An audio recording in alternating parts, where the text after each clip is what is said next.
Baby, business? Yego. Shana imukumbiye we. Nagera nimukumbuye maze. Shana cyane se. Yego. Mase kuki cyo wakwamiye ahangaha nagusura abantu bimeze bite?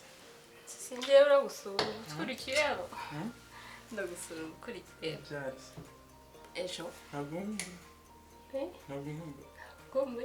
Nani se kutaza kunsura. Gusuye. Baby wallahi baby. Urazi iyo najanga. Ibitekerezo byose biba byagiye. Aye. Nukuri. Sure. Siko namukanya nifite gahunda ariko naho ngiye kwibagirwa. Nigumira ahangaha gusa. Asha. Kabyaruka. Nukuri. Ngeze hano wagira ngo nageze mu ijuru rityo. Wiga. Ndenda bikunda. Yasi shiri. Sharika ngende nyine tu.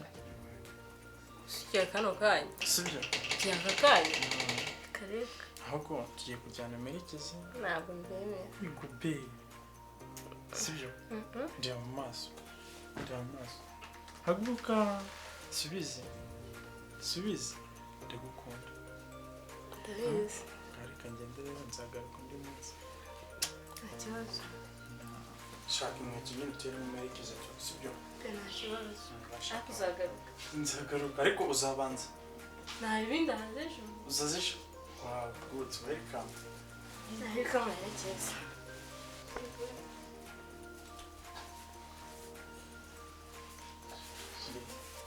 Razi.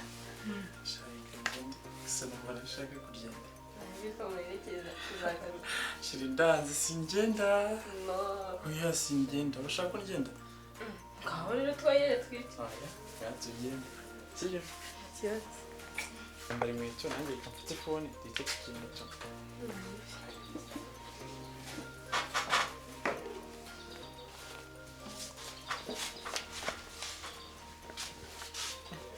Rambwe namufungire inkweto. Mushikaye ka surprise. Sikari byo. Ndamuzi. Nje nta kintu azakora wanyu. Sure. Nukuri. Ndakunda maze. Urakunda cyane? Cyane. Binyereke rero. Merci. Ngenda gukunda byatacyo. Nkunda uburyo uri romantique. Ibintu byose aho twakwe byoroshye. Thank you. Appreciate it.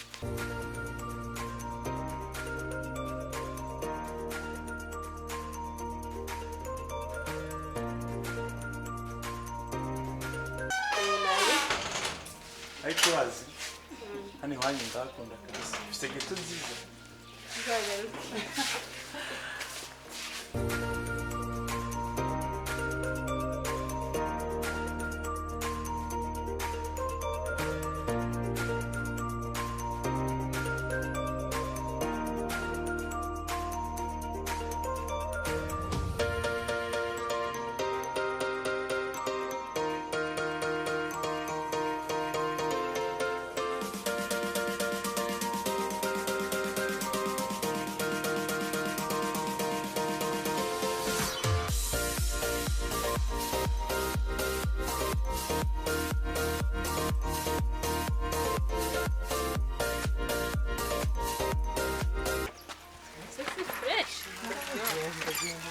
Akomana ukababwira.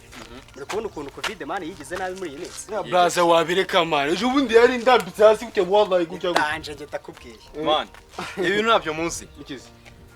Leta yasetinze amafaranga muri ibi bintu Kugira ngo nta hantu Covid ihuriye na Covid twumva. Va muvana va nkubwira. Ntago nari nzi ko man umuntu uri intellectuel nkawe wavuga ibintu. mumbwirire wallahi, mumbwirire. Ntago yumva. Mumbwirire rwose. Mubwire Eh. imyaka 3 Covid imaze muri street. Ninde muntu wabonye cyangwa se warwaye Covid? Ni igihuha bro. Uratekereza ko leta igenda tiyoshira mibare igenda ivuga ngo umunsi ngabantu barwaye kandi nange nararwaye. Urwara ikisi. Narayigwaye man bro. Wowe leta yagwaye amafaranga. Urumva yagwaye amafaranga ngo uvuge ko wowe warwaye Covid. Ahubwo yazane tujyagende tujye mu businzi. Man uri muzima cyane. Ndi muzima man. Ndi muzima ni igihuha kiri.